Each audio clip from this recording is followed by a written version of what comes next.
és el club de les ciutats gastronòmiques més importants del país i Gandia estarà per primera vegada.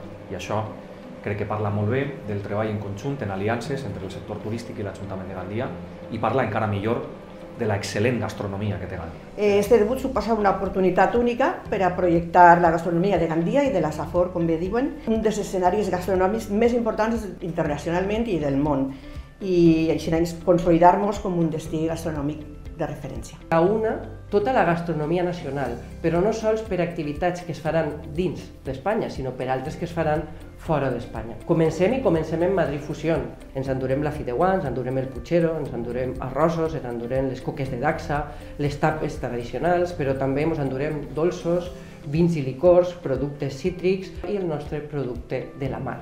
Consolida això la nostra aposta per el turisme de qualitat, on la gastronomia és també generadora d'oportunitats i com a vehicle d'identitat cultural i de promoció internacional.